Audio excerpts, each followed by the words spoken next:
Բարի երեկո, հարգելի գործընկերներ, սիրելի հայրենակիցներ, մենք քիչ առաջ ավարտեցինք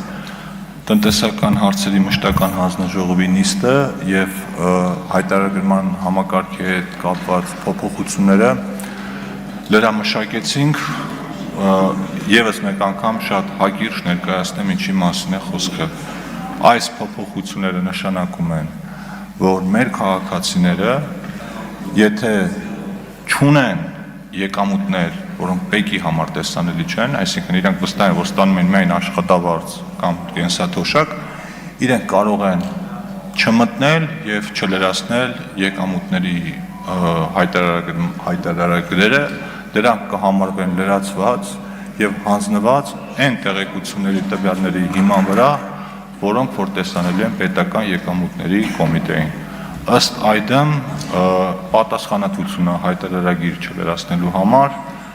կվերանա, բայց հատուկ ուզում եմ շեշտել, որ եթե մարդը ունի հարկման ենթակա եկամուտ, որը պետությունից թաքցրել է եւ ցույց չի տվել, հայտարարագրման միջոցով կլինի թե եկամտային հարկի հաշվարկ ներկայացնելու միջոցով, ապա այդ պատասխանատվությունը որևէ մեկը չի վերացնում եւ դա շարունակում է մնալ։ Երկրորդ կարևոր փոփոխությունը, որ սոցիալական կրեդիտներից կարող են օգտվել այն քաղաքացիները, որոնք մտել են ամեն դեպքում մուտք են գործել եկամուտների հայտարարման համակարգ եւ թեկուզ առանց որևէ փոփոխության հաստատել են այն։ Մյուս կարևոր փոփոխությունը այն է, որ մենք հստակ ֆիքսում ենք, որ ընտանիքի անդամների միջև կատարվող փոփոխությունները հայտարարագրման ենթակա չեն։ Դրանք հարկման ենթակա չէին, շարունակում են հարկման ենթակա չլինել, այս հարցը միշտ մարդիկ տալիս են, չնայած մենք պարզաբանում ենք, բայց հայտարարագրման ենթակա են, եթե դրանք 300,000 դրամից ավել։ Հիմա ասում ենք, երեխայի ծնողի, քույր, եղբոր, ամուսինների միջև եւ նոր կառավարության առաջարկությամբ ավելացրեցիք նաեւ պապիկ տատիկներից թորներին փոխանցումները հայտարարագրման ենթակա չեն լինի անկախ դրանց չափից եւ նաեւ կառավարությանը իրավունք ենք վերապահել նաեւ այլ եկամուտների տեսակներ սահմանել, որոնք հայտարարագրման ենթակա չեն լինի եւ այդ եկամուտների թվում կլինի նաեւ քաղաքացիների վերցրած վարկերն ու փոխառությունները։ Նաև պետական եկամուտների կոմիտեի գործիքակազմն ենք որոշ չափով ավելացնում եւ սահմանում ենք, որ քաղաքացու համաձայնության դեպքում, եթե ինքը այդ իրավունքը տալիս է պետական եկամուտների կոմիտեին, ապա բանկային ավանդներից ստացված եկամուտները նույնպես ինքնաշխատ տարբերակով կլրացվեն։ Սրանք են հիմնական փոփոխությունները, հարգելի գործընկերներ,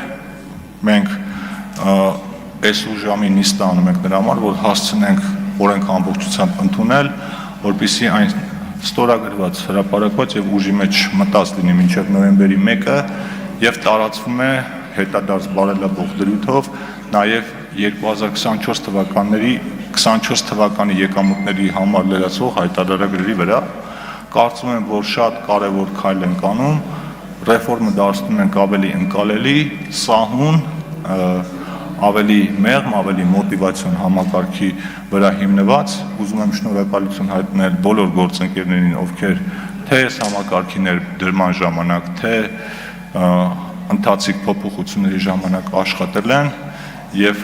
ամենակարևորը, որպեսզի մասնագետները այս մասին փորձեն ճիշտ ինֆորմացիա տալ, որտեղ ցավոք սրտի ապատեղեկատվությունը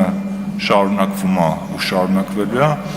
Ես ուզում եմ նշել, որ բոլոր հարցերին պատրաստ ենք պատասխանել եւ եթե ընթացքում կլինեն համակարգը ավելի բարելավելու ուղղված առաջարկներ,